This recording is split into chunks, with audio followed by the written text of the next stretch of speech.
Buenas noches a todos y todas. Todos los comunitarios del país y del mundo estamos transmitiendo desde República Dominicana. Nosotros nos sentimos bastante alegres y contentos porque vemos aquí una caterva de líderes comunitarios que están prestos, como siempre, a servir al país. Y queremos dar la bienvenida a todos. Este evento es un evento que marcará un antes y un después, ya que vamos a tratar unos temas bastante interesantes. Así que vamos a darle inicio con la gloriosa nota del himno nacional.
De escuchar las notas de nuestro glorioso himno nacional dominicano, pues vamos a continuar con la realización de este panel, conferencia, encuentro, de cualquier manera que quisiéramos llamarlo.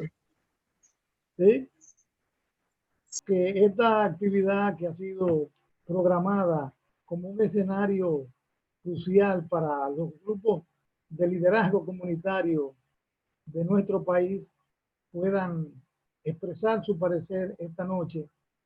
Y todo ha sido coordinado por un equipo de hombres que ha trabajado arduamente durante 2 semanas en esta preparación.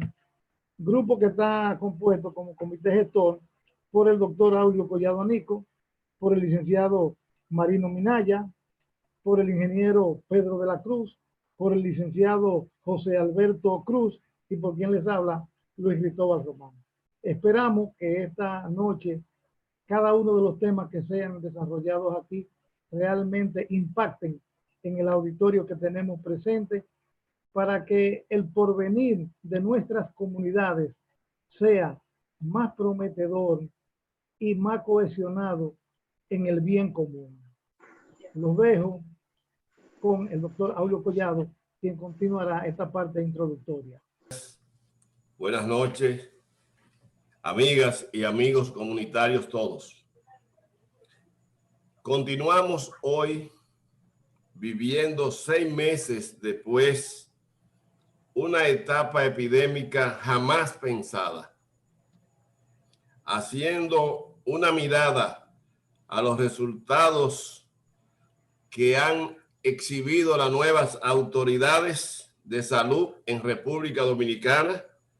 Vemos que insisten en la falsa concepción de que salud solo es hospitales, ambulancias, medicamentos, equipos tecnológicos, operativos, pruebas y estadística de muertos. Cuando en verdad salud es organización, educación, prevención en las comunidades, ahí en el vecindario, en cada territorio. Precisamente la salud reside donde rinden su labor permanente los grupos comunitarios.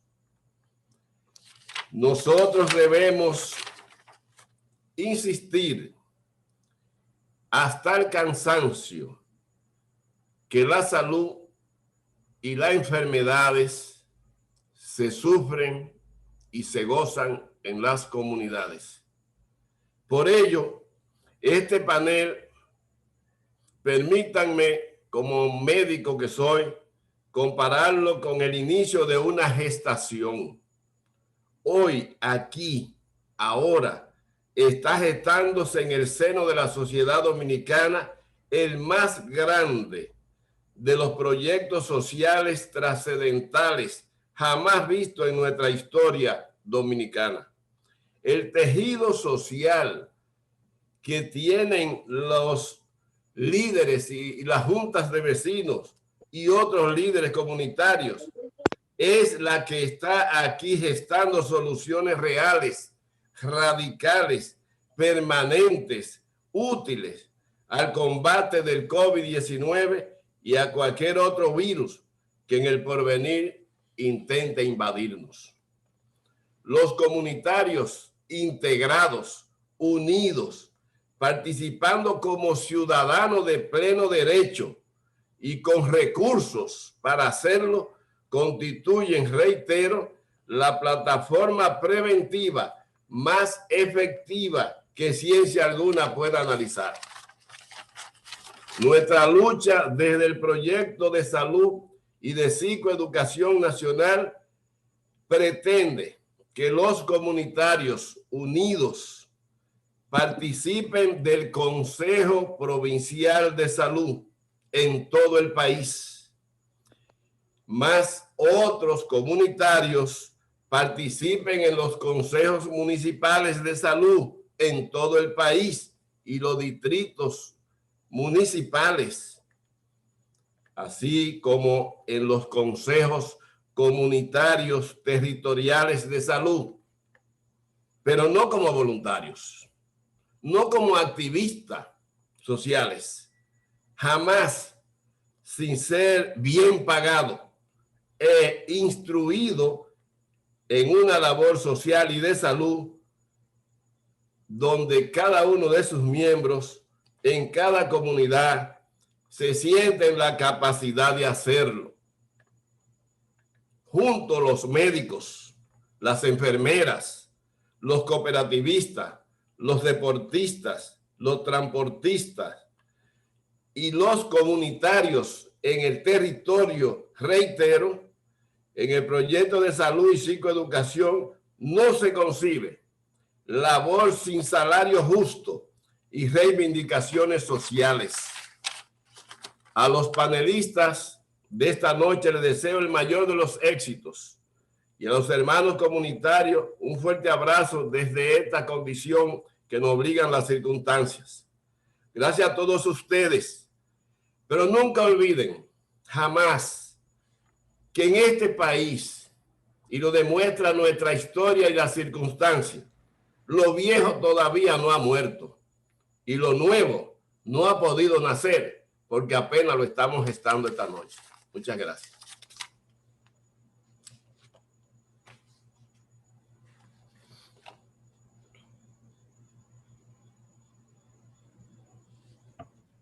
Aprovechar ahora para que de una vez entonces le demos inicio con la exposición del doctor José Alberto Cruz Ramírez, que está a cargo tuyo la presentación de esa persona. Sí, ahora con muchísimo agrado presento al presidente del Colegio Médico Dominicano, nuestro presidente, el doctor José Alberto Cruz Jr., que le dicen, pero sí, yo le digo presidente. Adelante, presidente, con el tema central de esta noche. Sí, permíteme compartir la pantalla. Voy a hacer algo un poco breve. Sí. ¿Se escucha? Perfectamente. Sí, perfectamente. Ok, bien. Aquí tratamos de hacer un resumen de la realidad que hemos vivido y más bien ya de la actualidad en cuanto al COVID que estamos padeciendo. Ya bien sabemos que fue una enfermedad que inició en Wuhan a final del año pasado. Se dice que ya en noviembre del año pasado habían casos que estaban confirmados de una enfermedad extraña hasta ese momento y que luego se determinó que era por un tipo de virus parecido al SARS-CoV, que lo determinaron como, llamaron virus del SARS-CoV número 2. Y fue bautizado como COVID-19, que es un coronavirus, y el año en el que fue descubierto, que fue en el 2019.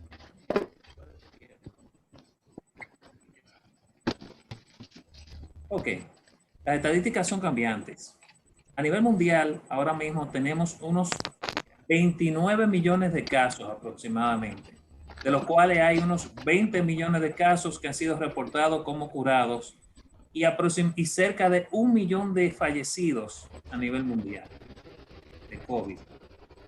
En la República Dominicana, hasta los datos que teníamos a mano, tenemos unos 104.110 casos de COVID confirmados, de los cuales nos han reportado 77.790 curados y tenemos casi 2.000 casos fallecidos de COVID.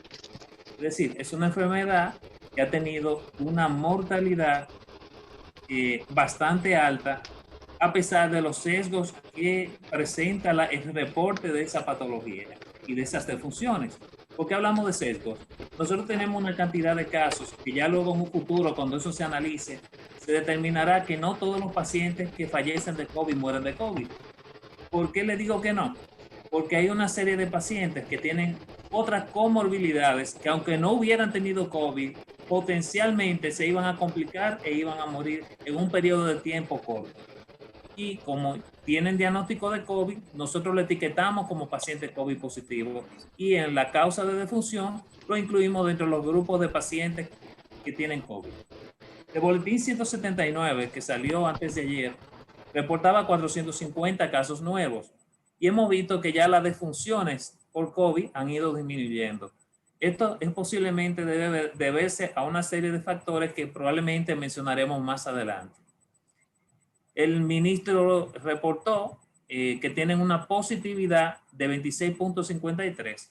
Eso quiere decir que aproximadamente de cada 4 pruebas de COVID que nosotros realicemos, una de estas va a dar positiva. Está próximo al 25%. El porcentaje de ocupación de camas, según el reporte que nos dio el ministro de Salud, es que tenemos un 29% de ocupación de las camas de pacientes que tienen para COVID positivo. Y en la unidad de cuidado intensivo tenemos una ocupación de un 43% y un uso de ventiladores de un 29%. Eso nos ha ayudado bastante. En las últimas 2 semanas hemos tenido un descenso en cuanto a los pacientes que ocurren por urgencia con datos y signos clínicos de COVID, lo cual ha ayudado a que luego de tener un sistema público y privado saturado casi al borde del colapso, ahora tenemos un margen de rejuego de más de un 60% de disponibilidad de camas, tanto en los centros privados como en los centros públicos. El hospital, para ponerle un ejemplo, el hospital GEMI, que está en la Yapurdumí, un hospital que maneja aproximadamente 80 camas, el día de hoy solamente tenía 15 pacientes con COVID ingresados. Eso quiere decir que tenemos un margen de manejo de más de 60 camas disponibles en ese hospital. Es un hospital privado que el Estado contrató. Asimismo, como el Hospital Cabral Ibáez y la Clínica Corominas, el HOMS, todos los centros están teniendo un margen de camas disponibles para pacientes que tengan COVID bastante amplia. Regularmente el sector privado lo que hace es que estas camas la prepara y la completa con pacientes que no tienen COVID. En la Clínica Corominas, el día de hoy solamente teníamos 2 niveles que se estaban utilizando para pacientes COVID. Y a principio de la pandemia y hace 2 meses llegamos a ocupar todos los niveles de la Torre 2, que tiene 6 niveles. El Ministerio de Salud Pública está celebrando algunos resultados que ha tenido en cuanto a la disminución o aplanamiento de la llamada curva. Ellos dicen que es porque se están realizando más pruebas, eso nosotros lo vemos bien, se está obligando el uso de mascarillas, hay mayor vigilancia policial y de militares, eso lo podemos ver en las calles, aunque personalmente yo veo que hay mucho más movimiento de personas después de la hora del toque de queda. Han reducido el tiempo de entrega de los resultados de la PCR y también han agilizado el proceso de toma de muestra. Ustedes saben que hace unos 2 meses para tomarse una PCR había que esperar 15 a 20 días y ya luego que le tomaban la PCR tardaba otras 2 a 3 semanas para que le dieran el resultado. Es decir, el diagnóstico que salía de esa PCR ya no nos era útil porque ya el individuo, si se iba a morir, hacía rato que estaba en su lugar de descanso y en caso contrario ya el individuo estaba totalmente curado y probablemente si le realizábamos otra prueba nos iba a dar negativo. También el Estado realizó abastecimiento de medicamentos a nivel hospitalario. Ustedes saben que cuando hay cambios de gobierno, lo primero que hacen la industria farmacéutica es pararle el crédito a las instituciones estatales, y eso ocurrió a nivel de todos los hospitales, los cuales han estado desabastecidos los últimos 2 meses. También el ministerio realizó una actualización en el protocolo de tratamiento para el COVID y según dice el ministro, ellos dispondrán cuando salga al mercado de 12 millones de vacunas. Le digo, según dice el ministro, porque realmente la realización de una vacuna es un proceso bien tedioso, pero es necesario para poder tener seguridad de esta vacuna. El día pasado nos hacían una pregunta sobre si nosotros creíamos que la gente debía o no ponerse una vacuna. Realmente, a mi criterio personal, hasta el día de hoy, he encuestado más de 50 médicos, de los cuales solamente un médico me ha dicho que le pondría la vacuna, se la pondría a él y se la pondría a sus hijos. Y ustedes me dicen, ¿y por qué revelar una cosa así? Bueno, lo que pasa es que esa vacuna todavía el día de hoy está en fase 3 de investigación. Eso quiere decir que todavía estamos evaluando los potenciales riesgos que pudiera presentar la vacuna como complicaciones, efectos adversos. Eso es como ponerse algo que están probando y todavía esa vacuna la están probando. Es decir, ponerse hoy esa vacuna sería un poquito riesgoso. Se piensa que posiblemente para final de año ya esté lista la vacuna. Hay 9 vacunas que están potencialmente por salir ya de la fase 3 y comenzar a ser probadas en una población controlada, pero no va a haber vacuna para todos hasta el año 2024, aunque se piensa que una gran parte de la población va a tener disponibilidad de vacunas para mediados del año próximo, 2021. La OMS hizo una declaración de que espera un repunte de las muertes por COVID en Europa en los meses de octubre y de noviembre. Esto posiblemente va a estar relacionado con un cambio en el clima. Y a nosotros aquí en República Dominicana, posiblemente la disminución del COVID esté relacionado también con el clima, porque estos meses, el mes pasado y este mes, han sido unos meses bastante calurosos. La vacuna, es importante saber, no va a marcar el fin de la pandemia. Eso es importante que lo sepamos porque no porque haya una vacuna, salimos de esto. De hecho, la OMS declaró recientemente que posiblemente el COVID se va a convertir en una enfermedad endémica. ¿Qué quiere decir que es endémico? Algo así como el VIH, que vamos a tener que convivir con él, como la influenza, pero probablemente habrán brotes futuros de la misma enfermedad, a pesar de que nos hayamos vacunado o no, porque todo va a depender de qué inmunidad creemos, tanto utilizando la vacuna como sin utilizar las mismas. Se están probando más de una docena de vacunas en más de 30,000 personas.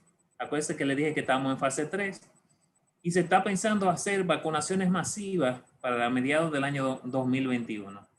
La vacuna que iba siendo preponderante, que posiblemente iba a salir puntera, es la vacuna de AstraZeneca, pero vimos que la semana pasada se presentó una complicación en un paciente. A lo mejor uno dice, bueno, en un paciente, realmente eran de unos 30,000 pacientes, pero los laboratorios siempre tienen que cuidarse. Y lo importante ahora en ellos es investigar si realmente ese caso tuvo relación con la vacuna o fue un caso fortuito.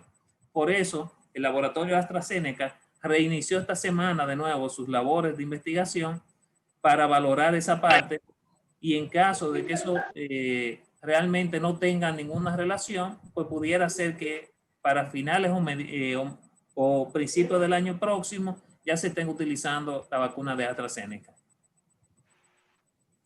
El Colegio Médico Dominicano, viéndolo como colegio médico, nosotros consideramos que para iniciar una desescalada, es decir, reinicio de labores normales, apertura de las industrias hoteleras, de los bares, de los centros nocturnos, el Estado debe ser un poco cauteloso, porque ahora mismo tenemos un aplanamiento, podemos decir, una disminución de la curva, pero debemos tener el ojo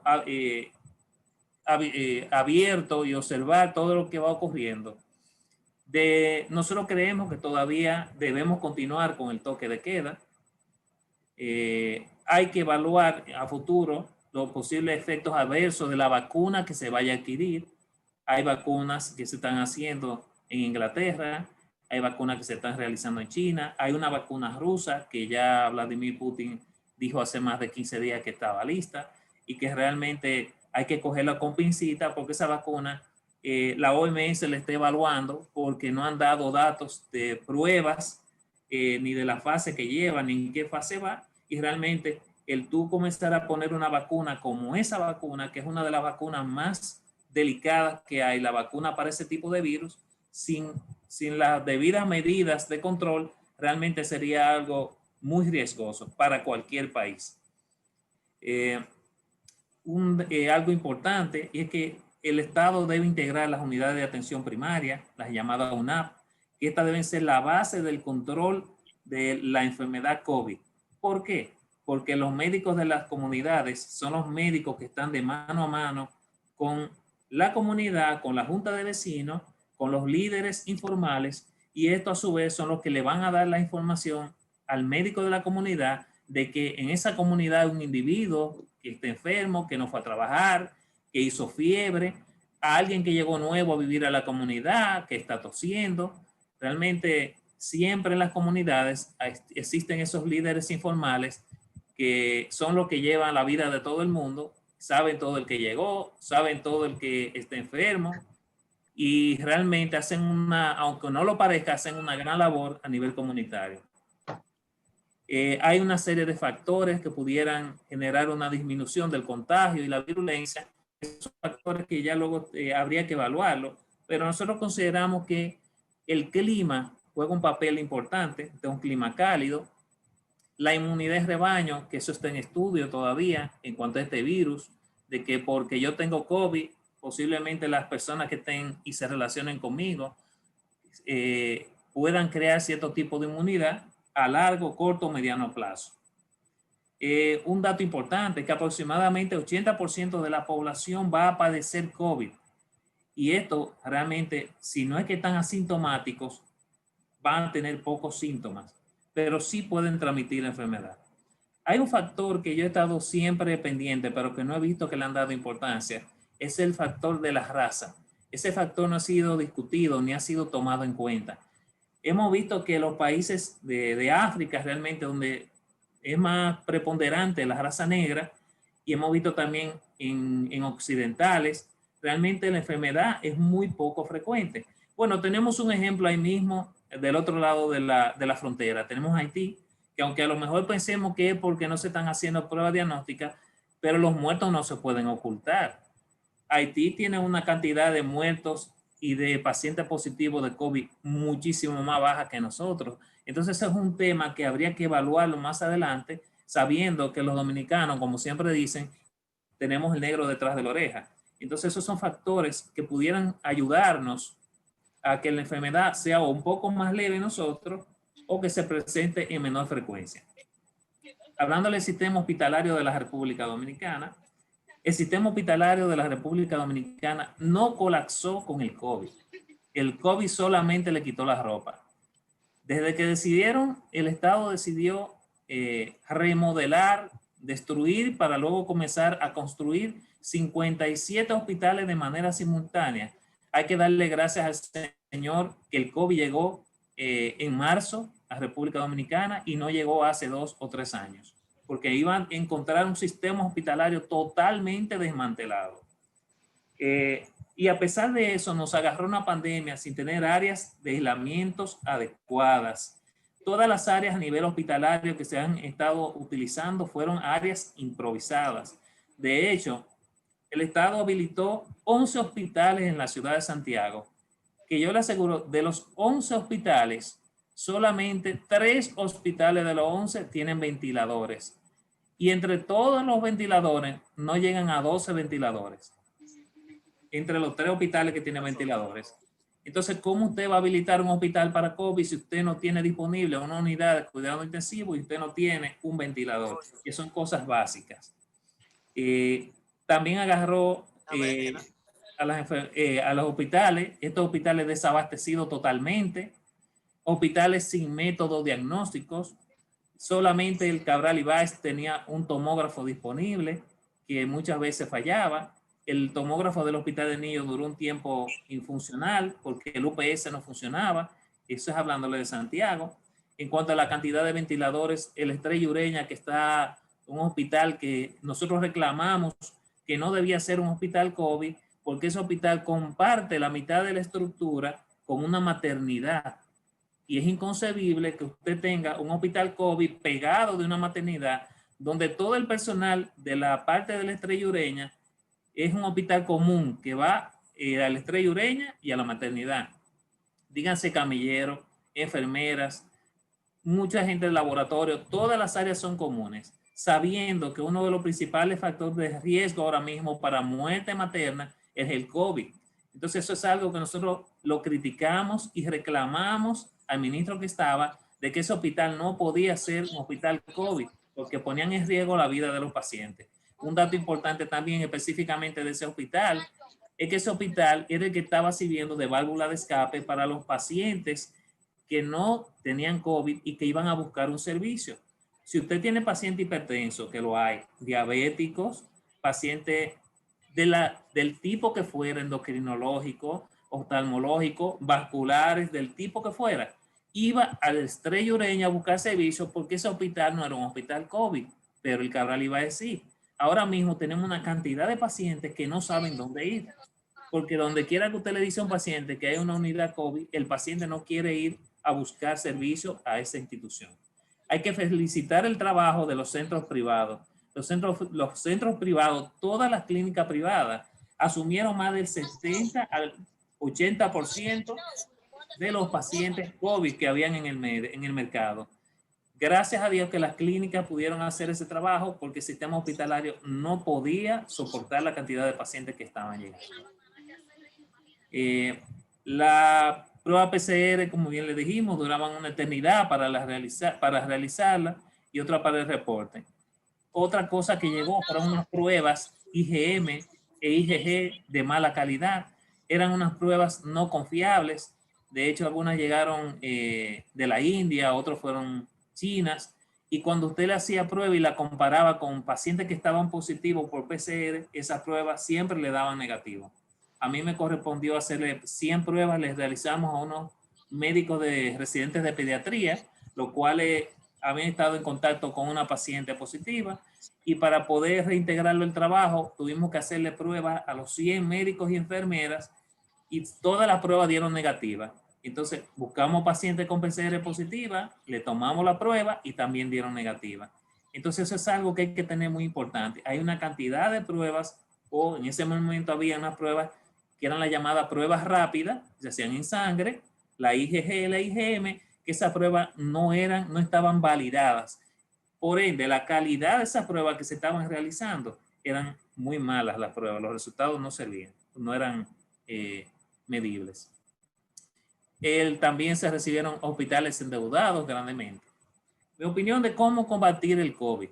Bueno, como bien decía Pedro ahorita y el doctor Aulio,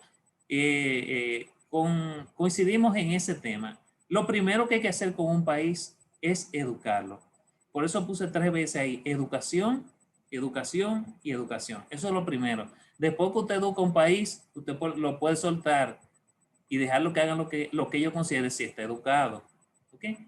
¿Por qué tenemos que tener una cuarentena? Porque no tenemos un país educado. Porque si usted quita la cuarentena, si usted vuelve y habilita el área, el perímetro del monumento, usted va a tener 3,000, 4,000 personas tomando cerveza todas las noches, uno encima de otro, porque nos falta la parte de la educación.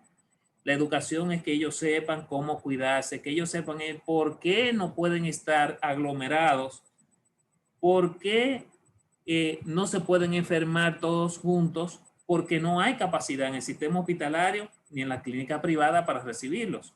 Ok, usar sus mascarillas N95, que son de las más seguras, de las que podemos adquirir en el mercado en mayor tiempo posible. Lavar sus manos frecuentemente. A mí me gusta más utilizar lo que son los jabones, jabón de cuava, jabón del que usted considere. Es mucho más seguro que estar utilizando los geles que están comercializando, porque hay geles de eso que solamente es el gel. Se están ahorrando el alcohol y ese gel solo no sirve para nada. Evitar tocarse la cara, los ojos, la boca, y algo muy frecuente que hace uno cuando tiene mascarilla, que es tocarse la mascarilla. Entonces, por ende, tu mano en un momento dado va a llevar virus a la mascarilla, luego tú te vas a manipular, te vas a llevar virus a los ojos, vas a llevar virus a tu casa, y una de las cosas que tienen que hacer es cambiarse la mascarilla frecuentemente. Esa mascarilla N95 tienen una durabilidad de aproximadamente, se recomienda no utilizarla más de una semana. Y un dato importante es el aislamiento de pacientes sospechosos.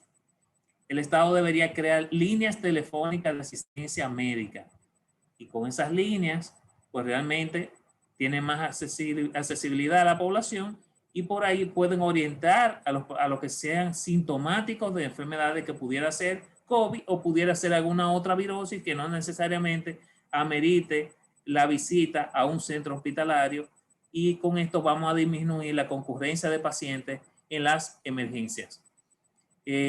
Un dato que agregué es que deberían pensionar todo el personal médico que califique por edad y comorbilidad, porque el sistema hospitalario está lleno de médicos. Doctor, escúcheme, que como tenemos problema del tiempo, Está bien. Ya estamos terminando casi. Para que concluya, por favor. Está bien. Paso a los otros. Sí, está bien. Debemos pensionar todo el personal médico que califique por edad con movilidad, líneas telefónicas de asesoría psicológica, sabiendo que el confinamiento está agrediendo psicológicamente al individuo, crear una red epidemiológica para control de esta y futuras epidemias. Hay que hacer un censo nacional de los trabajadores de la salud. Debemos invertir al menos un 5% del PIB para salud. Actualmente estamos trabajando con 1.7%. Y lo más importante, involucrar a las juntas de vecinos y los líderes de opinión comunitarios, haciéndolos parte vital de la SUNAP, y con esto mantendremos un control permanente de los posibles casos y los recién llegados a las comunidades. Ahí tenemos una frase, ya terminamos. Es mucho más importante saber qué tipo de paciente tiene una enfermedad que qué clase de enfermedad tiene un paciente. Gracias por invitarnos. Concluimos. Muy bien, doctor. Gracias. La verdad es que hemos aprendido bastante. Hay unos datos ahí muy interesantes que usted ha colocado, que lo tenemos aquí pendiente. Pero sí no estamos hablando de que tenemos mucho por hacer. Tenemos demasiadas cosas por hacer con esta enfermedad, y lo más vital, como se ha estado hablando, los líderes comunitarios, las comunidades deben integrarse al trabajo. Debemos de hacer lo que la propuesta que tenemos del doctor Aurelio Collado, que es muy interesante. Doctor Aurelio Collado, Luis está afuera, creo que se le fue la luz. Usted va a presentar a la doctora. Ya la doctora, de hecho, la doctora Hermida está presentada. Lo único que vamos a tener que solicitarle pero muy apenas, el que sea lo más breve que ella pueda, y pedirle excusa porque la brevedad del tiempo ahora es que tenemos que aprovechar al máximo su presentación y la de otros líderes comunitarios del país. Adelante, doctora Hermida. Así será, doctor Aurelio, así será. No sé si pueden ver mi pantalla. Dice que ya está compartida. ¿La pueden ver? Sí, está compartida ya. Excelente. Bueno, muchísimas gracias, doctor Aurelio. Nuevamente a todo el equipo suyo por permitirme la oportunidad, por permitirnos la oportunidad de estar aquí con ustedes. Gracias a todos líderes comunitarios que están en el día de hoy. Estoy feliz de haber contado con la disertación del doctor José Alberto Cruz al inicio, porque puede ubicarnos fácilmente en todo lo que vamos a hablar en el día de hoy.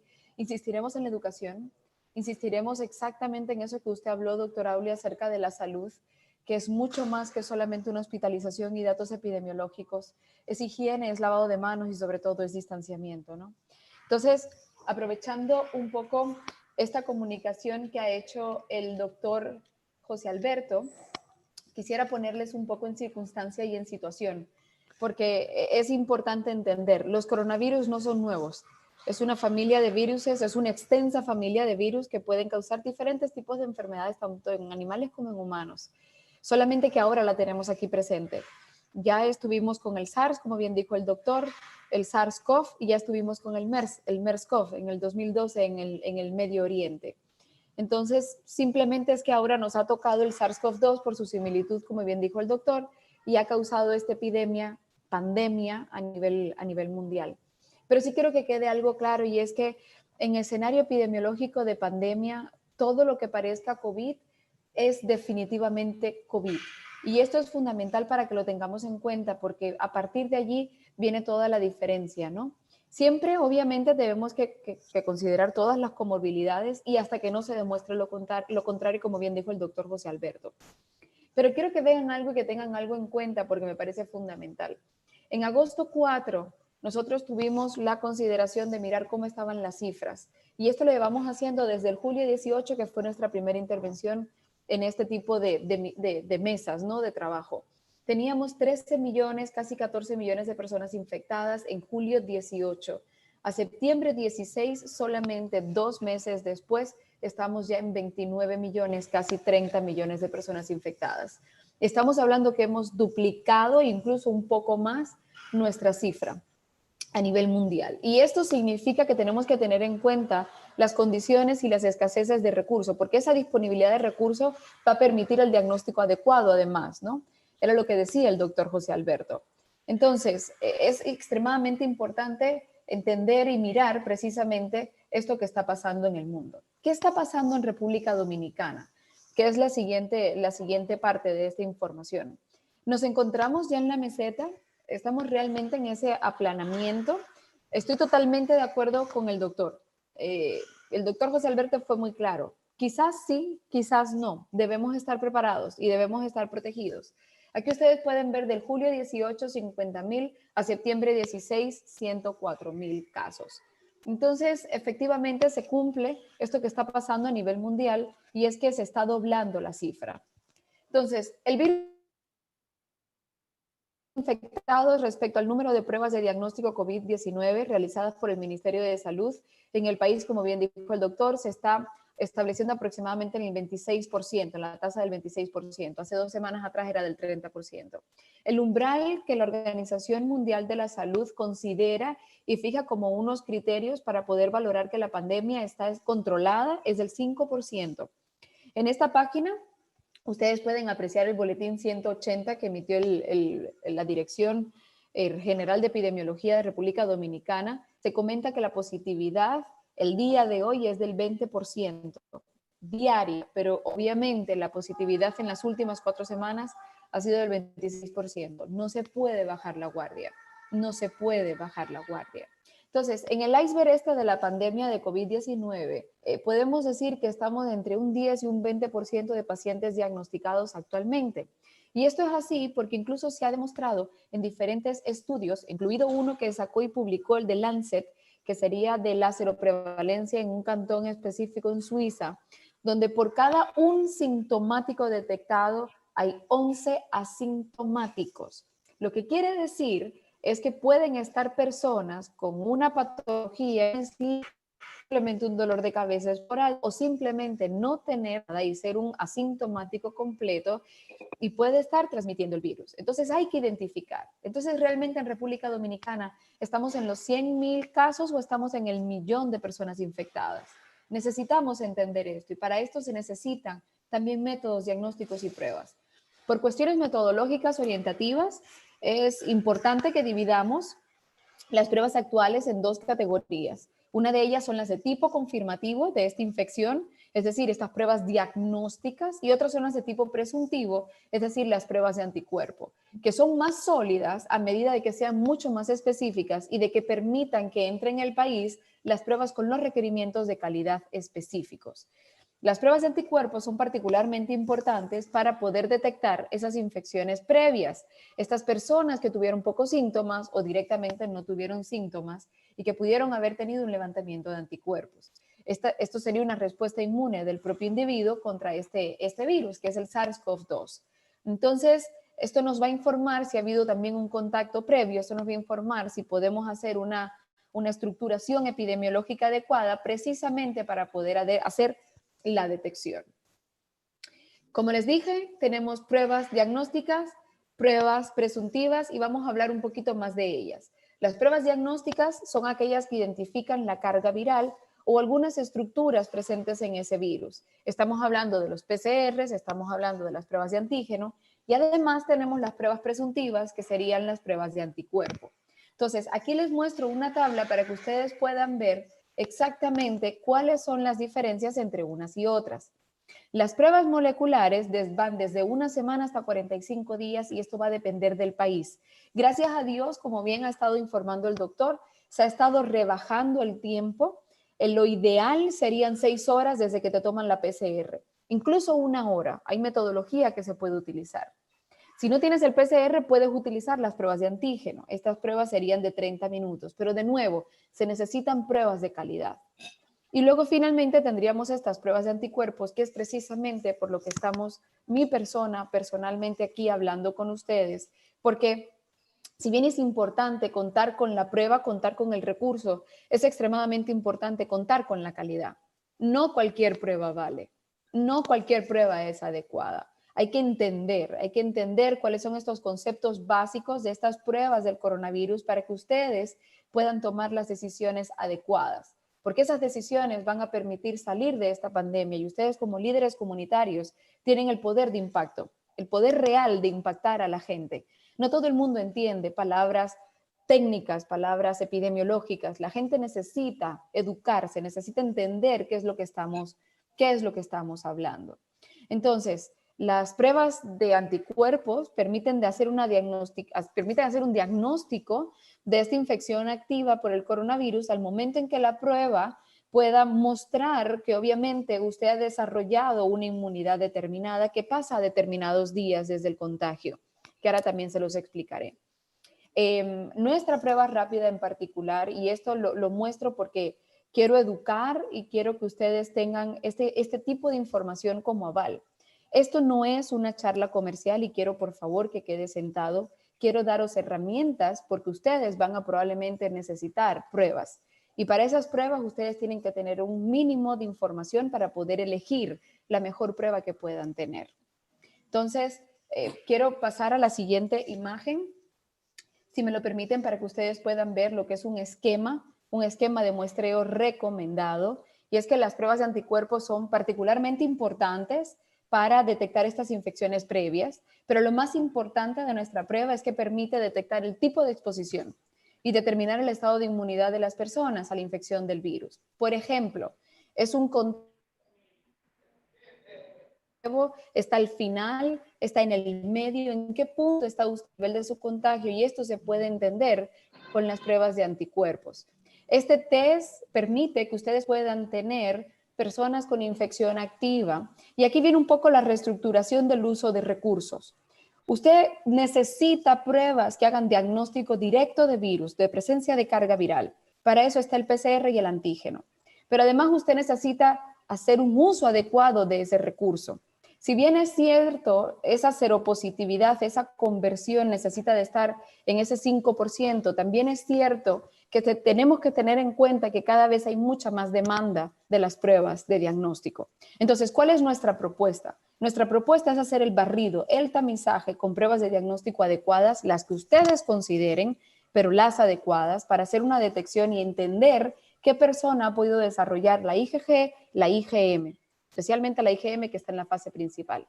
Si ha desarrollado IgM y es la única que está marcada en esta prueba, ustedes necesitan hacer un PCR, un antígeno de identificación de virus. ¿Por qué? Porque esa es una persona que está en un proceso inicial de su enfermedad y está probablemente en su fase más contagiosa. Si esa persona tiene una IgG y una IgM positiva, déjela tranquila en casa por 1 semana más.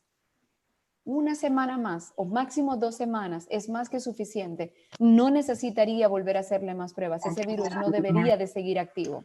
Entonces, solo aquellas personas que den positivos a la IgM, tanto IgM o IgM, IgG, además las dos en combinación, pasan a ser diagnosticadas por una prueba de PCR o por una prueba de antígenos si se necesitara.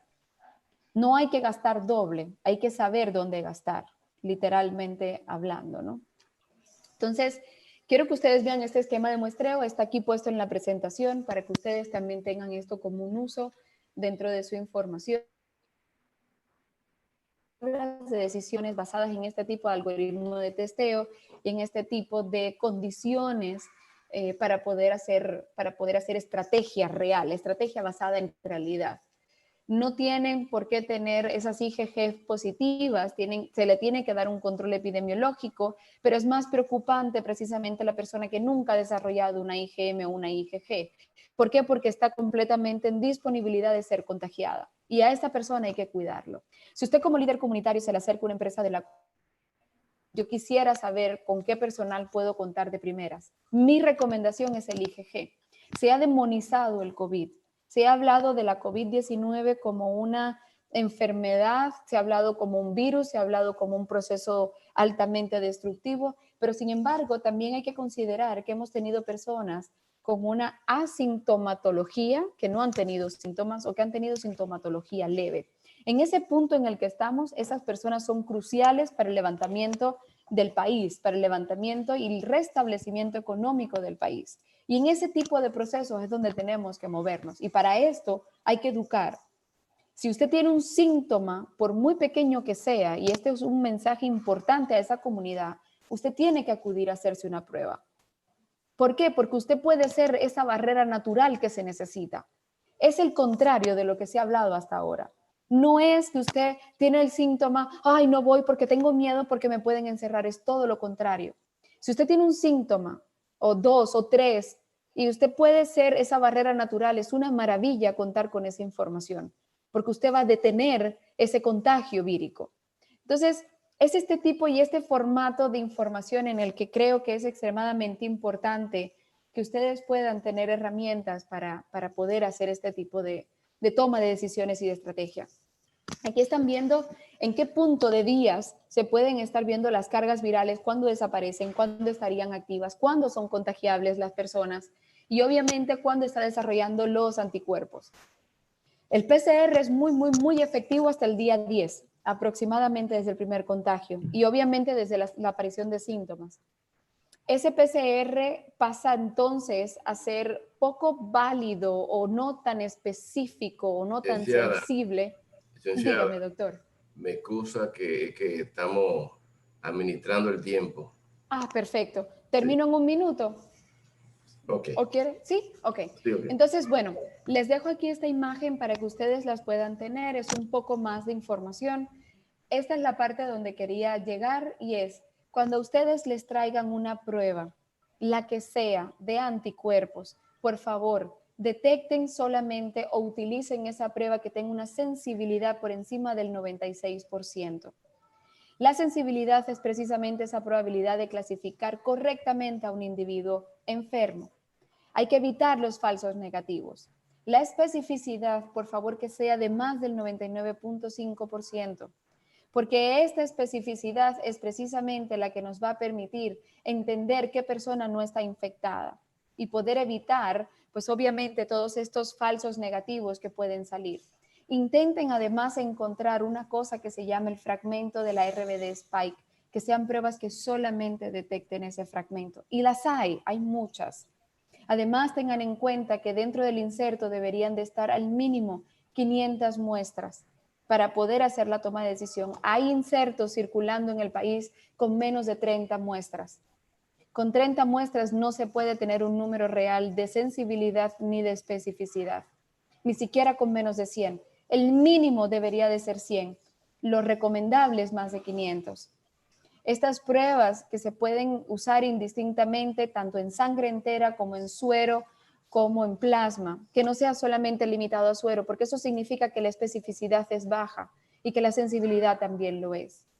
Con respecto a la estabilidad, por favor encuentren que sean productos que puedan estar al menos con 18 meses de vida útil.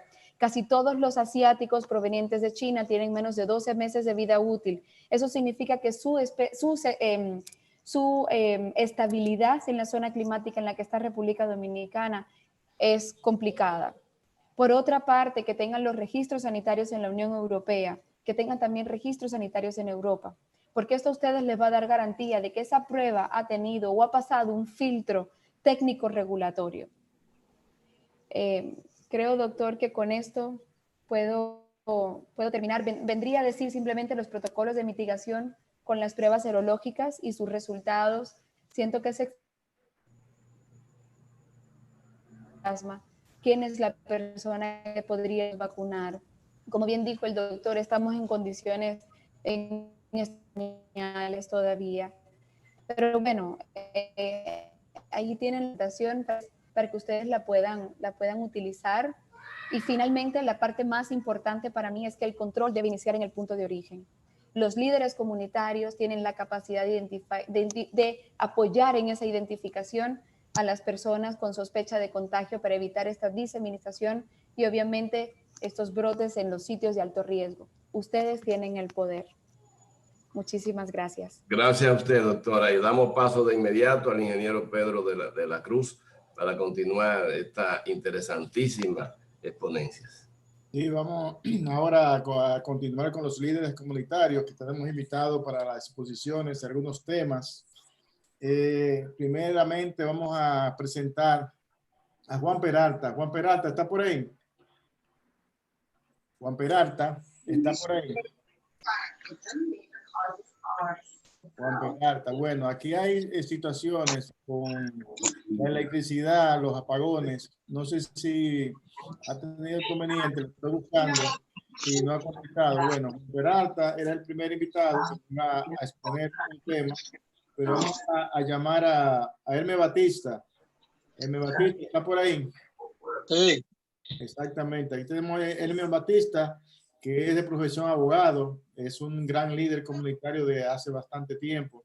Es el presidente de la Federación de Organizaciones Comunitarias en Santiago Oeste y nos va a hablar de las instituciones aquí del Estado como soporte de trabajo social. Así que adelante y buenas noches, Hermes. Sí, buenas noches para todos. ¿Me escuchan ahí, verdad? Yo no hablo mucho, pero ¿me escuchan bien ahí? Sí, muy bien, muy bien. Correcto, muchas gracias, muchas gracias. Nosotros como juntas de vecinos, es bueno que todos sepamos que somos la otra pata del sistema en los barrios. En los barrios del país existen diferentes tipos de organizaciones, como son clubes de madre, son organizaciones sociales como grupos populares, existen grupos deportivos. Sin embargo, cuando el sistema o cuando las instituciones públicas van a los sectores, entonces con los que mayormente interactúan para integrar a los demás son a las juntas de vecinos. ¿Qué sucede durante el COVID? También las juntas de vecinos han estado celebrando o han sido una parte importante. Nosotros sentimos en una oportunidad porque tuvimos junto a la Regional 1 de Salud haciendo operativo de lo que tiene que ver con la detección de casos. Pero en la mayoría de casos, las pruebas que se hicieron, que estuvieron ligadas tanto una como la otra, los dos tipos que mayormente tenemos aquí en el mercado o a la disponibilidad. A medida que hacíamos las pruebas, hubieron barrios que salieron más de 100 personas afectadas.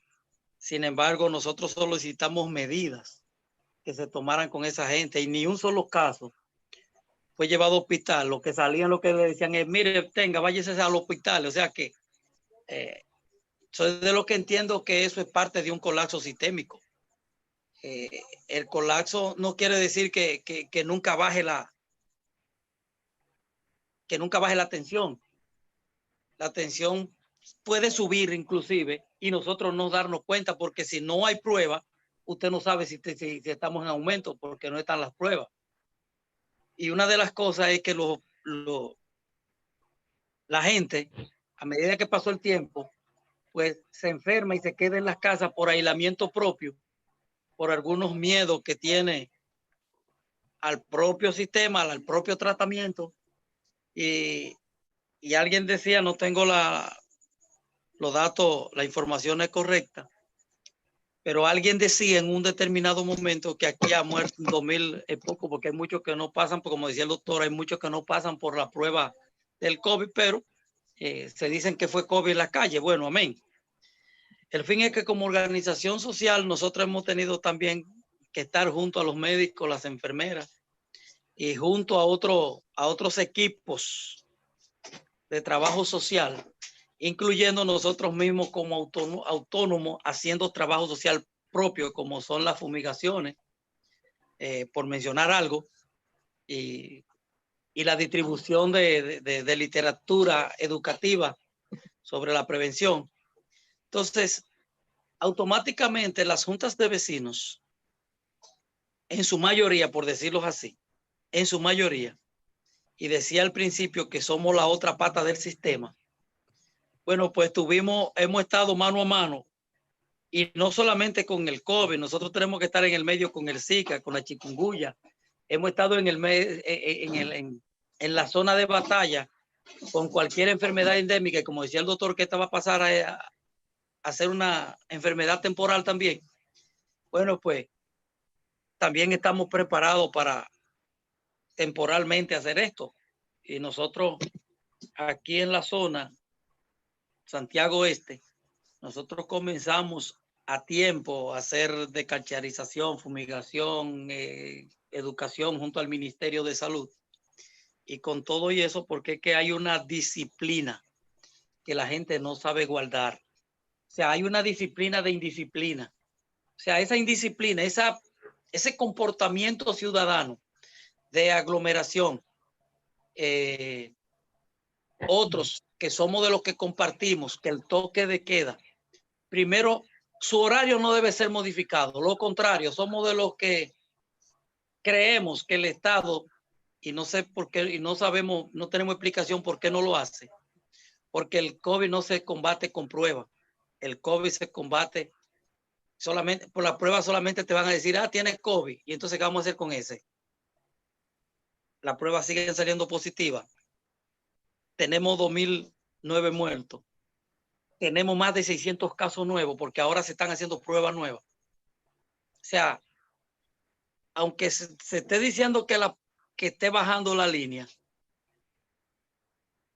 que estamos en unas condiciones muy buenas, yo soy de los que creo que todavía permanece latente. Y otras nociones, yo tengo el temor de que nosotros como una nación vulnerable en el sistema de salud y que queremos proteger a nuestros médicos y nuestras enfermeras, el comportamiento ciudadano pone entonces a ese cuerpo médico, lo pone en riesgo también a los comunitarios. Y yo temo que nosotros podamos tener un rebrote que va a ser mucho más peligroso, incluyendo la zona turística o el área de turismo, que se tomaron una medida, que ahora esas medidas se levantan para hacer que, o sea, el dinero es más importante que la salud. Y otras naciones han tenido que cerrar, según tengo informaciones, han tenido que cerrar después de tener un poco de control sobre el sistema, sobre la enfermedad o la pandemia.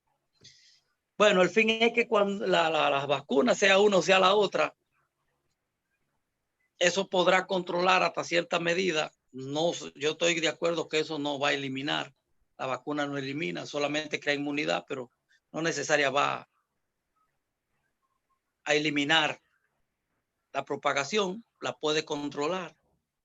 Y ya luego el sistema, junto con los comunitarios, hemos levantado las voces como comunitarios en diferentes escenarios.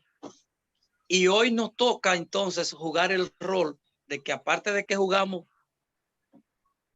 que nosotros somos de los que levantamos esas voces de grito y protesta para que proteger a nuestro médico y decir que nuestros médicos son héroes, con eso no se llega al cielo con decir que los médicos son héroes. Se llega con nosotros seguir trabajando en nuestros barrios junto al cuerpo de policía, que ahora ya eso inclusive cayó, y que los operativos policiales se han resfriado un poco y solamente se ha convertido, y soy partícipe de eso, se ha convertido en cierto negocio policial, porque ellos van a ciertos lugares y ya no quitan, no desbaratan los grupos, sino más bien se convierten a veces hasta en ser parte de esos grupos. Creo que nosotros como comunitarios, gracias a Aurelio Collado, gracias Pedro, gracias a todos ustedes como equipo organizador, gracias por darnos la oportunidad, que Dios le bendiga. Tenemos que seguir la marcha hacia adelante con la vista al frente y oscilando. Gracias a ti por estar presente, don José Alberto. ¿Tiene algún comentario para este panel que estamos aquí sobre lo que dijo nuestro querido hermano Hermes Batista de Santiago Oeste? Yo creo, Pedro, me excusa, yo creo que debemos avanzar con las otras exponencias, porque al final se está grabando todo y se le va a pasar a todos los presentes, a todas las entidades que han participado en los paneles, que si hacemos el comentario inmediato, vamos a esperar la próxima participación, así ganamos tiempo, y te hace un comentario de ambos, porque Luis está fuera de José Alberto, entonces hará de la próxima y de él también el comentario, dijo Luis, para poder avanzar. Muy bien, entonces vamos a dar la oportunidad a Juan Peralta, que ha retornado, era el primero de los expositores. Juan Peralta, vamos a darte la oportunidad ahí. Juan Peralta es un líder comunitario de Gurabo, la UZP3, y está por ahí presente para darnos algunos detalles sobre el trabajo que hace la municipalidad dentro de lo que son las instituciones sociales, juntas de vecinos. Adelante, Juan Peralta. Juan Peralta. Juan Peralta está presente, pero no lo veo como en actitud de hablar. O sea, parece que no está oyéndome o algo. Vamos a darle paso al tercer expositor que está en el programa, y es Víctor Cruz, de la UZP7, la Unidad Zonal de Planificación 7 de Santiago, que nos va a hablar de la incorporación de las juntas de vecinos. Él va a dar su presentación, ya que tenemos corto tiempo. Víctor Cruz, adelante, Víctor Cruz, con tu exposición.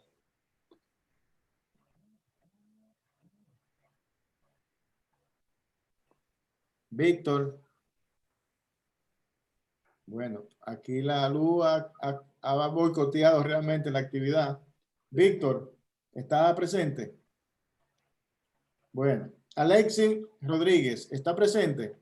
Juan Peralta está presente y ahora activó su micrófono, parece. Bueno, Juan Peralta no me escuchó porque yo le estaba dando paso. Juan Peralta, ¿me escucha? Sí, buenas noches, buenas noches. Sí, ok. Te estaba dando el paso, no estaba pendiente tú, para darte la oportunidad del tema que vas a tratar. Por favor, entra y trátanos el tema. Bien, pido excusa porque no sé si es allá o acá la interrupción que tenemos en la aplicación, pero sí hemos podido escuchar, hemos podido nutrirnos de todas esas experiencias que hemos vivido en los últimos tiempos, y aunque con mucha dificultad, pero sí hemos recopilado muchas cosas. Pues bien, Pedro, creo que no escuché la introducción, pero estamos claros de lo que me corresponde o me asignaron en la parte de la importancia que es estar organizado. ¿De acuerdo? Correcto, correcto. Bien. A veces estamos en los sectores y no sabemos cuáles son las funciones de una junta de vecinos para poder tener los logros en dicho territorio.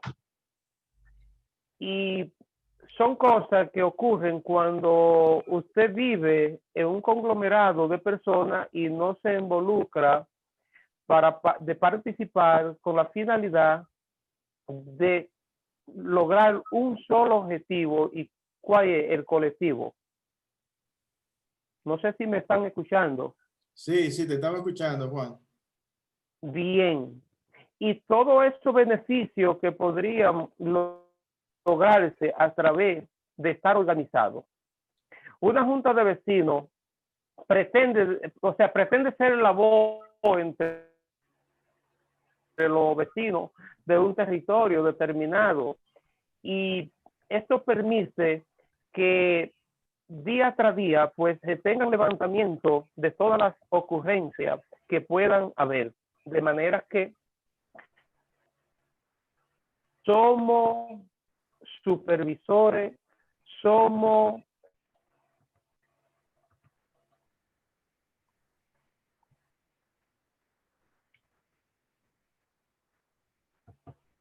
Se le fue el audio. Yo creo que José Alberto se frizó la señal. Parece que la señal está muy débil, tiene poca capacidad. Vamos a dar este paso a otro compañero que está en línea. Vamos a darle paso al compañero Alexis Cruz. Alexis Rodríguez, que está por aquí presente para exponernos un tema muy interesante. Así que, Alexis, voy a darte paso. Tenemos poco tiempo y quisiera que tú mismo te introdujeras. Adelante, Alexis. Hey, buenas noches. Buenas noches. Sí, te escucho, te escuchamos. Dale. El honor de iniciar mis palabras enviándole un gran abrazo de hermandad, cariño y respeto a cada uno de ustedes. Y, por supuesto, agradeciéndole a los organizadores de este importante encuentro de líderes. Gracias por el privilegio que me conceden en participar. Pedro me encomendó la tarea de que me hablara a ustedes de la importancia de la unidad. En esta ocasión, estando yo en la secundaria, me tocó hablar de un tema parecido, pero en aquella oportunidad yo tuve la dicha de preguntarle a mi abuelo que qué yo podía decir en ese sentido. Y mi abuelo lo que me contestó me dijo, ven al patio conmigo. Fue al patio, cogió 5 palos finos de bambú, los envolvió en un callao y dijo, rómpelo los 5. Y yo no pude romper ese callao. Después, él mismo sacó uno de los palos y fácilmente lo vio. Yo le decía a él, ¿cuál es el mensaje que usted me quiere dar, abuelo? Y él me dijo que los 5 juntos formaron el callao y no lo podían romper, pero uno solo es fácilmente de romper. En esta reflexión, si nosotros la analizamos con un espíritu crítico, líderes, nos daremos cuenta que esta anécdota está llena de poder. En el mundo donde nos desarrollamos, el comunitario, la unidad es la clave para todo. Y si nosotros no nos sabemos unir, entonces quienes nos gobiernan no entenderán nuestro papel.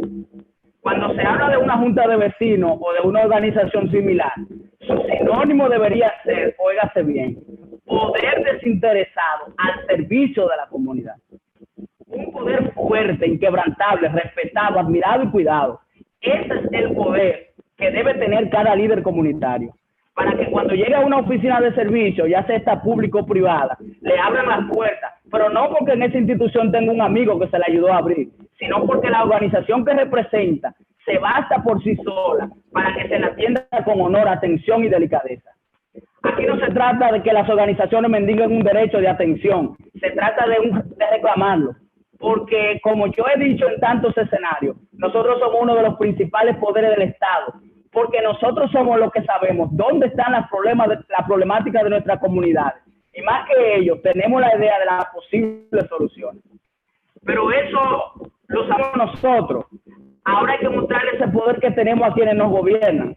Y para hacerlo, tal y como dije en principio, la unidad es la clave.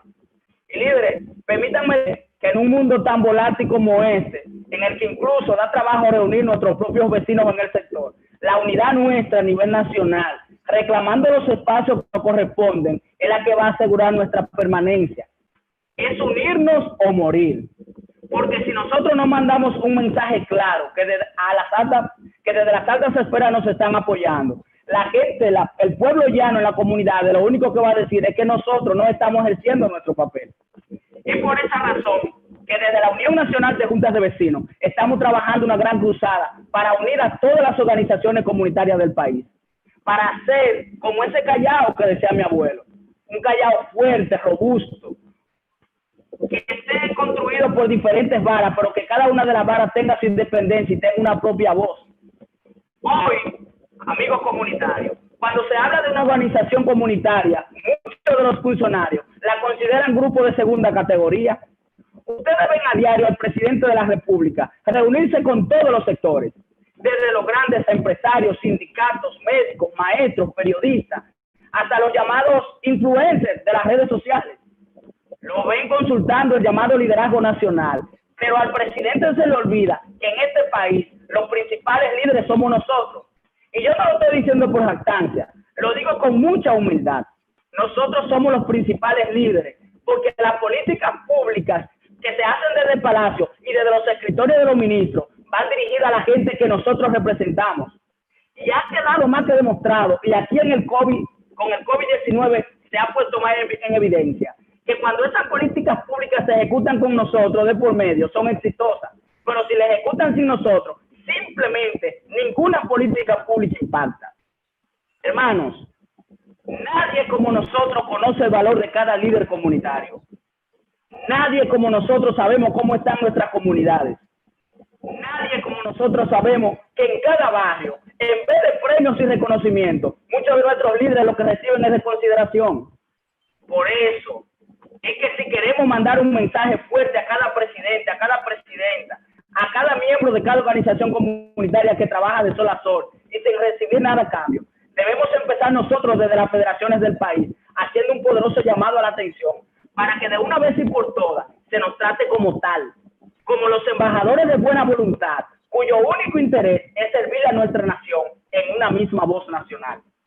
Pero repito, y con esto termino, para poder mandar un mensaje claro a las altas esferas del Estado y que ese poder que nosotros tenemos se traduzca en soluciones para nuestra comunidad, la unidad es la clave. Termino como empecé. Gracias por el privilegio de permitirme participar en este foro.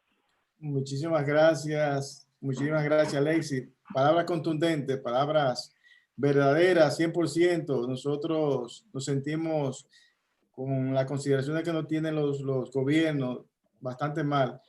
Robinson Espino está por ahí. Robinson, vas a participar ahí. Creo ya que tú ya estás preparado. Dale para allá porque el tiempo nos está agotando. Aquí 1:45 tenemos de tiempo. Así que tómate la palabra y sé breve y corto.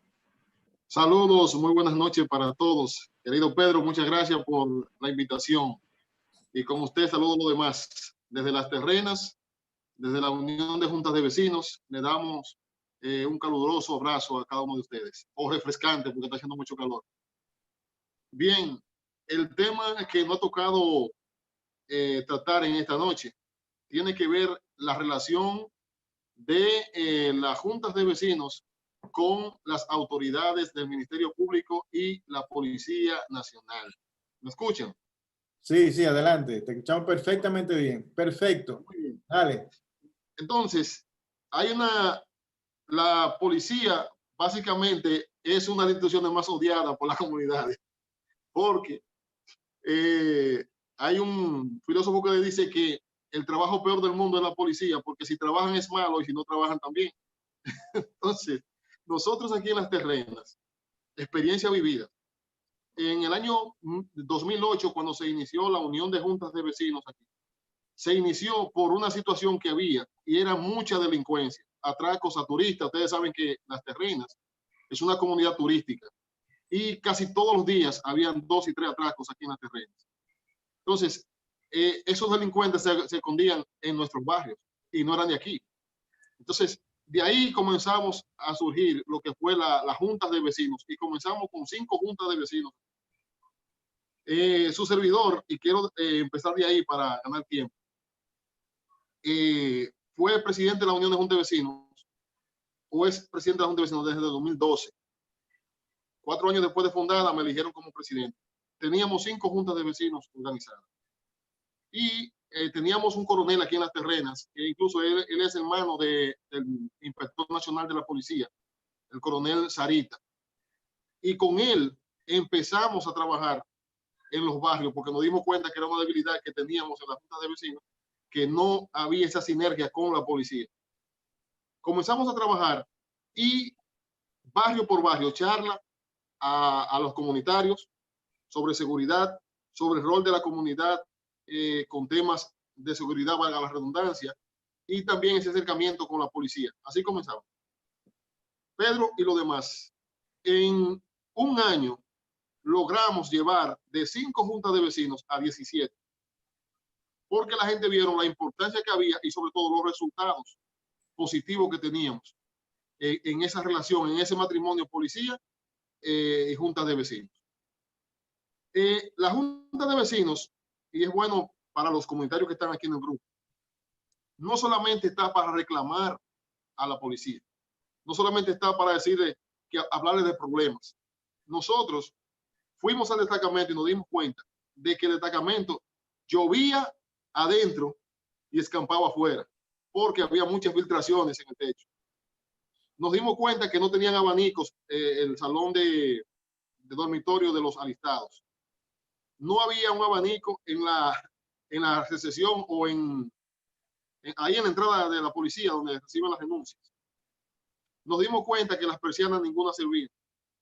Y la junta de vecinos tocamos puertas amigas y conseguimos conseguir los materiales para ponerle un fino al destacamento de la policía.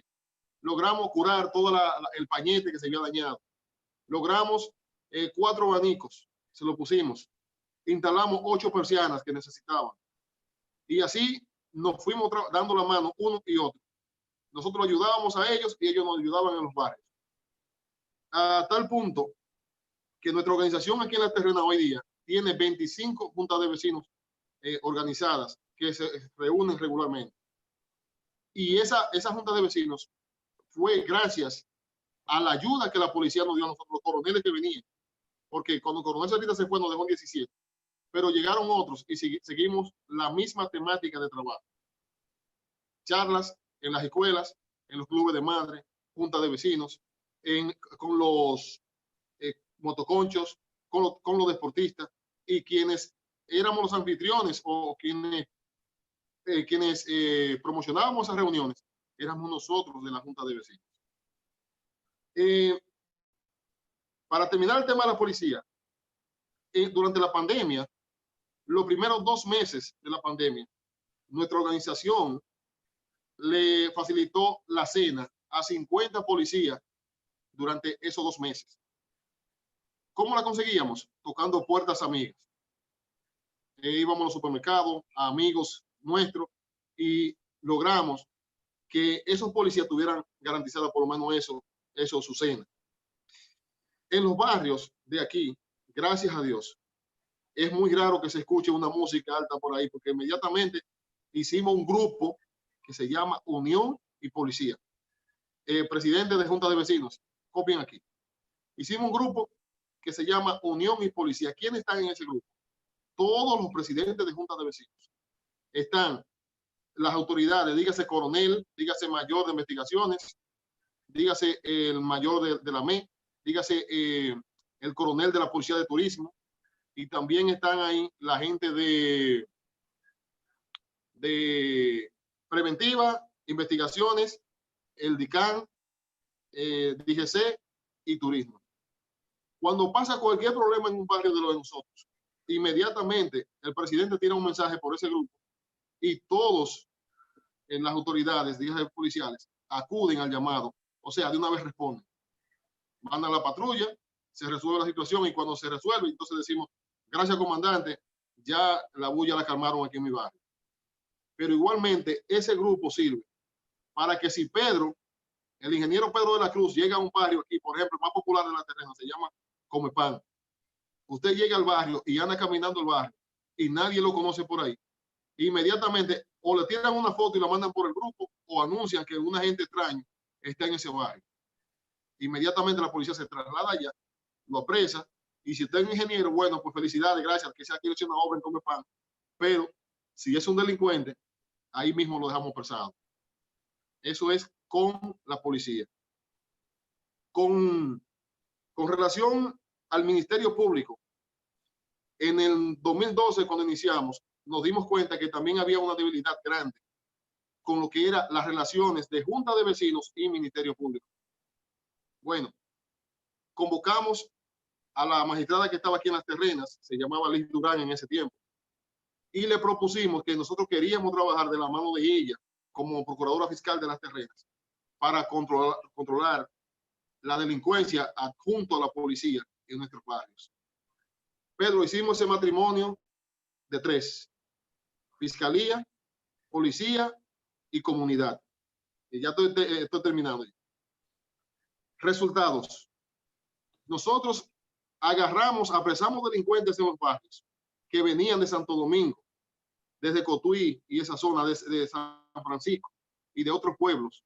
Venían aquí a Las Terrenas y se hospedaban en hoteles de mala muerte, como decimos. Y a través de las juntas de vecinos y los comunitarios lo identificábamos y lo denunciábamos. Tanto así que uno, le voy a decir, apresamos 1. 2, uno de ellos había violado 4 mujeres. Se había metido en 7 negocios entre Cotuí, Las Guaranas, San Francisco, La Vega y esa zona por ahí. Tenía 4 muertos también. Lo agarramos aquí en un barrio. Otro día estábamos en una reunión precisamente en una comunidad y me llamaron y me dijeron que había una persona extraña en un hotel que solamente salía de noche y que andaba con 2 mujeres, le llevaban desayuno, comida y cena al hotel. También hablamos con el coronel, se apresó esa persona y cuando lo investigaron, había atracado una banca de lotería en Higüey y había matado a la banquera y un señor que estaba jugando lotería en esa banca.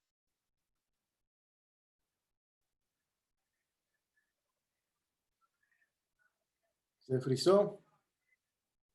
Se frizó. Bueno, se frizó la señal. Vamos a continuar porque el compañero tiene dificultades. Discúlpame que se me fue, pero ya volvió otra vez. Termino ya.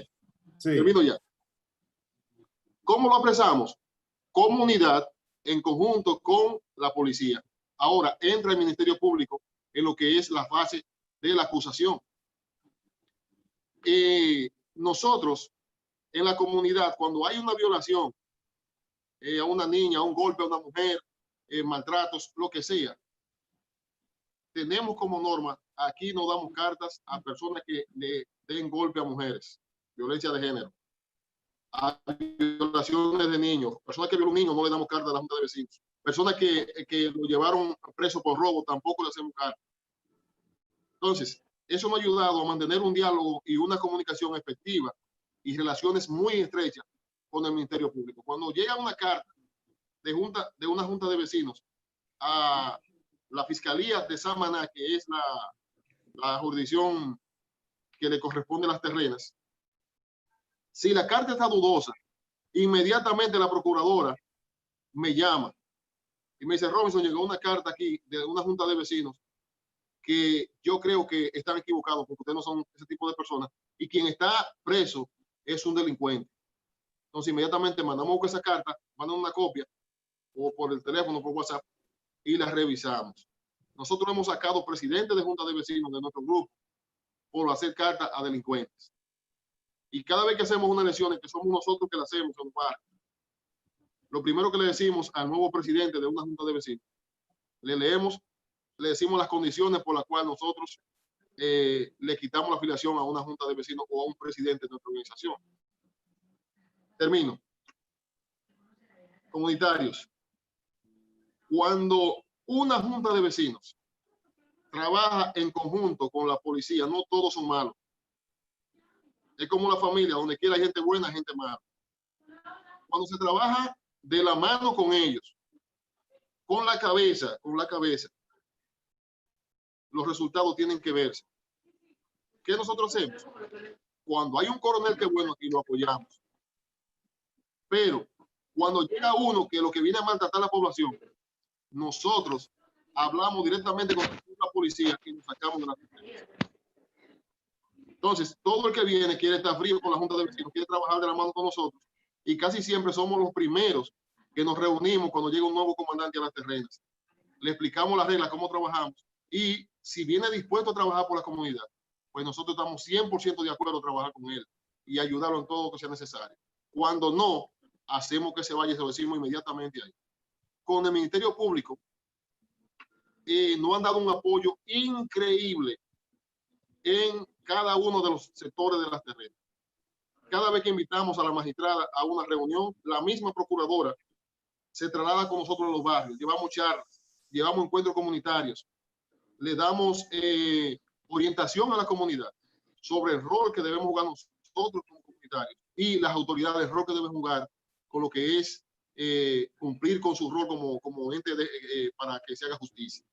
Así que yo le motivo a cada uno de ustedes que su organización, que vayan y conozcan sus coroneles o su jefe departamental de la policía, igualmente que al magistrado, pónganse la orden, invítenlo a sus barrios, que eso le va a ayudar a ustedes a controlar quiénes entran, quiénes salen y sobre todo la delincuencia, los maltratos de violencia de género, las violaciones y sobre todo un mal que afecta mucho a la República Dominicana, que es las drogas.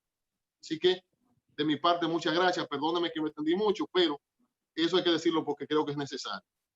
Bien, nosotros ahora te agradecemos tu participación, una buena, compartiste bastante experiencia, que la vivimos todo acá y siempre generalmente lo mismo, pero ahí tenemos la compañera Angelita Villamán, que está presente. Angelita, ¿me está escuchando? Angelita, ¿me está escuchando? Sí, te escucho. Muy bien. La compañera Claro que sí. Angelita, que está ahora en el equipo del Consejo Ejecutivo de la Unión Nacional de Organizaciones Comunitarias y va a participar en este día con una exponencia. Vamos a ver la de Angelita. Preséntate ante el público bastante nutrido de comunitarios importantes. Adelante. Buenas noches a todos. Gracias, Pedro. Gracias, doctor Aurelio Collado. Gracias a todos los exponentes anteriores. Ha sido muy fructífera esta gran mesa porque he aprendido cosas. Me gustó mucho la conferencia del doctor Cruz, la doctora también. O sea, que cada uno de los exponentes ha aportado algo que sí ha sido beneficioso. Nosotros presentarnos como que sería muy extenso. Somos líderes comunitarios, dirigimos Federación de Juntas de Vecinos aquí, pertenecemos a la Unión Nacional. Estamos por ahí involucrados en muchas cosas, pero el objetivo nuestro es, como participante de esta mesa, y el tema que se nos dio ahora, fue la experiencia de las juntas de vecinos con el manejo del COVID en nuestros sectores, del COVID-19. Nosotros tenemos una gran experiencia porque desde que comenzó el COVID en la República Dominicana, que ya eso fue a eso primero 2 de marzo, recuerdo, que ya empezaron los casos. La experiencia nuestra en los sectores era que había como un terror que el que tuviese un paciente tenía que salir corriendo. Todo el mundo anulaba esa casa y casi nadie quería decir nada. Ni que estaban infectados ni nada de eso. Y las autoridades a su vez comenzaron también cercando la casa y era un aparataje demasiado grande. Pero nosotros con el trabajo fuimos concientizando a lo que es la mayoría de las personas, porque ya las personas comenzaron a tener temor de decir que estaban infectados, porque ya era un rechazo total. En los sectores, los barrios, eso era un rechazo total. Donde se decía que había una persona con COVID, la gente ni por esa calle pasaba. Y era algo tan tétrico que las personas se sentían un poco intimidadas, se sentían rechazadas.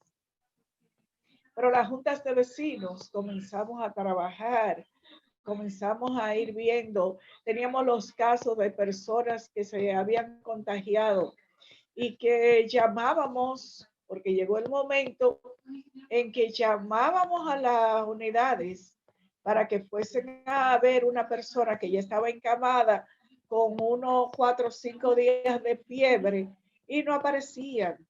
Entonces, para las pruebas es algo, lo que dijo el doctor Cruz, que para nosotros fue una gran experiencia.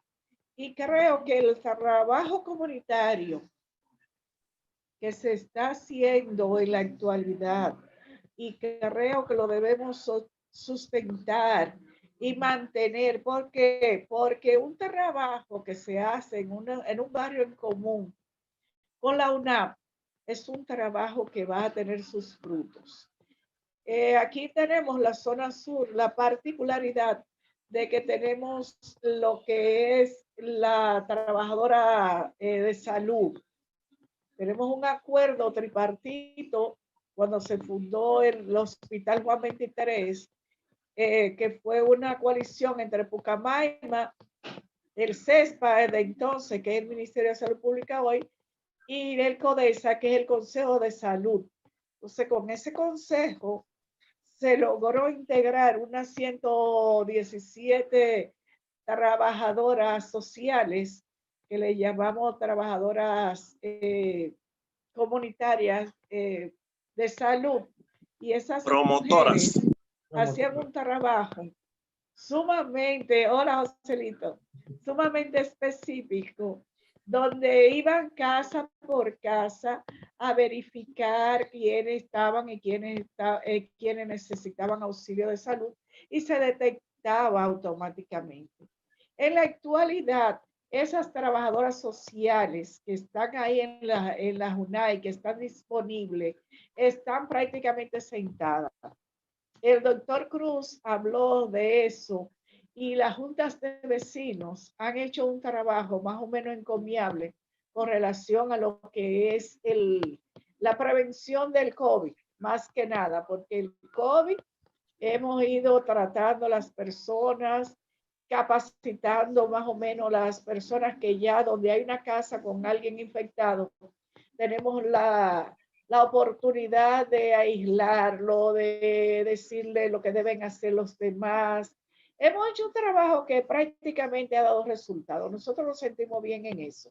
Pero quiero significar, porque ya tomé el tema de las trabajadoras de salud, que es un tema que se debe retomar.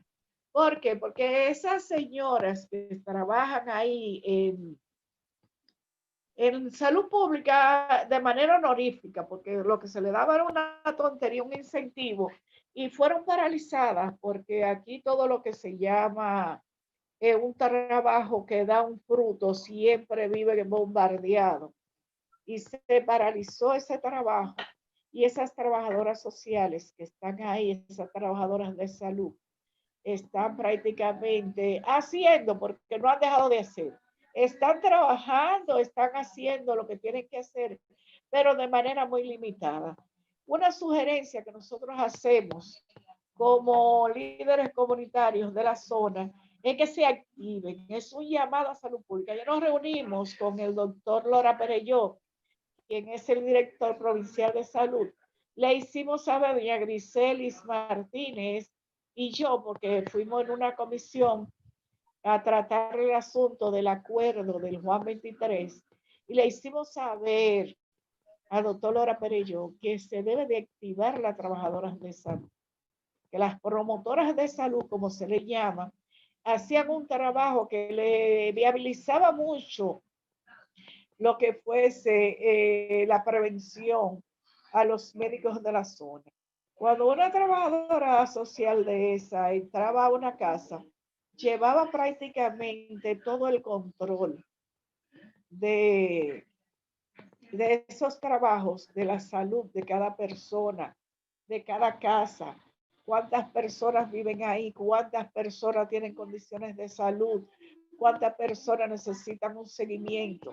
Entonces, nosotros le hicimos saber al doctor Lora Perelló que se debe continuar con ese trabajo, porque para una situación como la que estamos viviendo ahora, como el contagio del COVID, que aunque se esté diciendo que ya está controlado, para nosotros eso no es real. Para nosotros los contagios se mantienen, para nosotros la realidad de los boletines no son confiables. Ahí vemos que hace unos días estaban hablando de unos 39 muertos, 29 que dijeron que ya venían desde abril acumulados ahí, que no lo habían dado a conocer. Es una falta de respeto a la población. Muchas cosas de las cuales se han tratado el tema del COVID-19. Nosotros como líderes, lo que andamos buscando es que se busque la manera de que se inserten esos trabajos, las trabajadoras de salud, porque con ella nosotros podemos detectar todos los casos y poder darle seguimiento a esos casos de COVID, porque no solamente COVID, por ahí oía Hermes que decía que tenemos dengue y existe el dengue y lo tenemos en otros sectores. Ahora mismo tengo una amiga con un niño interno con dengue, un niño pequeño que ya le ha dado por segunda vez. Aquí andamos con muchísimas, la tuberculosis ha ido en auge. O sea que han mutado enfermedades que antes estaban ya olvidadas porque las vacunas la habían eliminado. No sé de qué manera han vuelto a resurgir y es un tema que nosotros debemos de retomar, de prevenir y de tomar en consideración para que nuestros sectores puedan tener un ambiente de tranquilidad. Solamente podemos decir que las pruebas tampoco son muy confiables. Aquí tenemos experiencia de cuando se hacían los operativos que ya prácticamente están muy mermados. Los operativos de pruebas, las pruebas PCR se las llevaban para el Laboratorio Nacional y a los 2 meses, todavía a los 2 meses, aquí hay gente que no sabe sus resultados. Y que el ministro decía que vayan allá o que llamaran por WhatsApp para tener, y tienen un cúmulo de trabajo allí que todavía nosotros no sabemos. Aquí hay personas que murieron esperando el resultado de las pruebas que le hicieron de la PCR. Entonces, esas son cosas que se deben de evitar. Son cosas que nosotros condenamos, que no podemos permitir que sigan sucediendo. Esas pruebas, lo que hay que hacer es, esas pruebas rápidas, las pruebas que habló el ministro, que se van a dar los resultados, que no sé si es escupiendo o soplando algo, pero son pruebas que nosotros estamos apoyando de que se hagan rápido y que se le hagan las pruebas a la población, porque la población en sí, si ha bajado, nosotros entendemos que ha bajado el número de contagios, pero porque no se están haciendo las pruebas. Si no se están haciendo, como habló el presidente, que iban a hacer 7,000 pruebas diarias, entonces, porque no se están haciendo esas pruebas, así solo sí podemos entender que hemos bajado el contagio. Cuando ya uno tenga una cantidad de pruebas de unas 7,000, como se prometió que se iban a hacer diarias, y que el resultado sea mínimo, entonces nosotros decimos que hemos bajado. Pero ahora yo no me atrevo a decir eso. Nuestra experiencia es esa. Nuestro manejo ha sido un manejo prácticamente comunitario dentro de las comunidades de las juntas de vecinos. Hemos tratado de ayudar, estamos ayudando. Cuando tenemos un caso, lo viabilizamos para que esa persona inmediatamente inicie su tratamiento.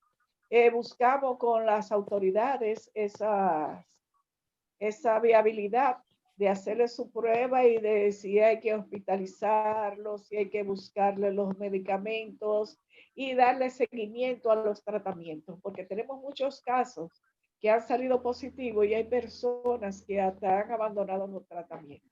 Pero gracias a Dios, vamos ahí, vamos llevando, como quien dice, sobre la marcha la enfermedad, la pandemia, que sabemos por demás que ya se convirtió en endémica, y ya lo que significa endémica es que vamos a vivir con ella por muchos años. Ojalá que nuestras autoridades se empoderen del tema, que se tome en consideración, porque no me toca el tema de los ruidos. Lo vi que lo abordaron, pero lo abordaron de una manera muy sutil. Pero vi que las terrenas, felicito a Robinson Espino, que las terrenas están bajo control. Ojalá nosotros poder decir eso aquí en Santiago. Aquí en Santiago esto es, bueno, ni decir. Yo no le infierno, deseo a el nadie, infierno, el a infierno. ninguna persona le deseo. No le deseo a nadie, Pedro, que esté en los zapatos nuestros los fines de semana, con lo que son los barrios y con lo que es a la desobediencia. O sea que aquí nosotros tenemos que agilizar más, ampliar más, porque lamentablemente aquí hasta que no se haga una corrección de que la ciudadanía tenga conciencia. La educación que habló el doctor Cruz, no creo que le llegue tan rápido, porque tenemos una juventud que no obedece, unos jóvenes que se creen que como ellos no tienen tanto riesgo, ellos no tienen problema. Entonces llevan el caso a su casa, van a enfermar, matan sus familiares y ellos no se dan ni por enterado. Entonces aquí hay que, y lo vuelvo a decir, no solamente la policía frena eso, aquí debemos hacer organismos castrenses involucrados, comandos mixtos con las Fuerzas Armadas, la policía, hasta la Marina, la Fuerza Aérea, todo lo que tenga que involucrarse con seguridad y con lo que son los cuerpos castrenses para poder hacer un trabajo efectivo en Santiago. De lo contrario, aquí no hay nada que buscar, porque vamos a seguir las mismas. Con esto concluyo y si hay alguna pregunta, estamos aquí para servir. Bien, estamos sobre el tiempo, vemos 2:14, tenemos 2:14 ya. Bueno, si me dan más tiempo, yo continúo. Pero no hay si tiempo. me dices sí, Vamos a ir a José Alberto Cruz, padre, Junior. Junior ya se fue. Don José Alberto, no le he oído, no le he escuchado, quisiera oír su palabra. Y Luis Román también tuvo que salir y entró. Para ir ya concluyendo, no sé qué dirá también el doctor Ablio Collado. José Alberto Cruz, padre, el micrófono, ábralo. José Alberto, el micrófono. Su micrófono está cerrado. José Alberto. Bueno, ahí está. Déjame ver. Parece que José Alberto ahora mismo está afuera. No, José Alberto está ahí. Lo que pasa es que tiene el micrófono, está muteado, está cortado. Pero entre usted, Luis Román, y luego No, él. está bien. Realmente, ¿qué podemos decir? Que realmente una buena reflexión que hizo Angelita en el colofón de este panel. Y realmente cada uno de los expositores comunitarios tienen un mérito muy particular porque con ellos cada quien esbozó algunas medidas de inteligencia que han tomado para allegarse a los órganos que realmente pueden contribuir al orden público y a la paz pública, ¿verdad? Y eso siempre es importante. ¿Qué decir? Yo veo que en el panel hay 3 personas que han pedido la palabra, que tienen la mano levantada. Quizá pudiera dársele un minuto a cada uno para que digan su inquietud. Ellos son Domingo Cruz Ureña, Berenice Batista y Ramón Martínez, los 3 que han levantado la mano.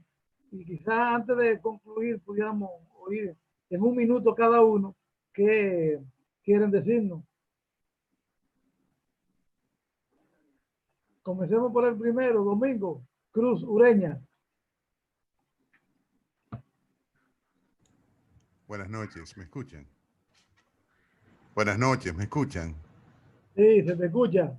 Ok, no, gracias. Ya, yo voy a permitirle el turno a otro porque mi pregunta era al doctor Cruz sobre su participación. Yo creo que deben de dejarnos un turno de preguntas un poquito amplio después de cada exposición. Es una sugerencia que yo hago, pero ya será para otra ocasión.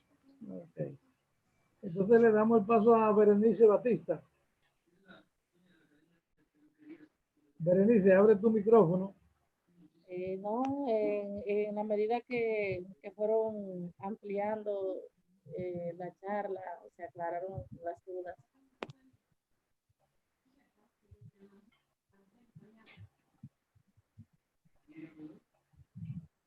¿Escuchó? Llamé al próximo Luis, llamé al próximo Luis. Entonces el siguiente sería Ramón Martínez. Ramón, abre tu micrófono. Parece que no abre. Ah, ok. Buenas noches. Buenas noches, Pedro, y buenas noches a todos.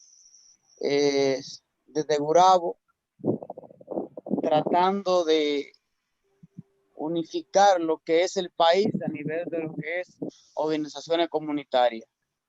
Nuestro gran interés es que los comunitarios seamos reconocidos por el trabajo, el esfuerzo diario que vamos aportando a las comunidades, ya sean comunidades pequeñas o se vayan ampliando dentro de los espacios que vamos adquiriendo por nuestro trabajo.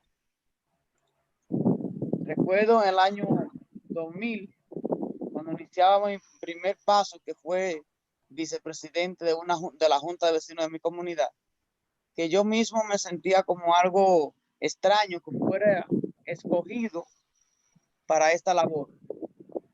Pero que de inmediato reconocer que la persona que me seguía o que yo seguía, que era el presidente, notaba que le faltaba algo más que ser comunitario.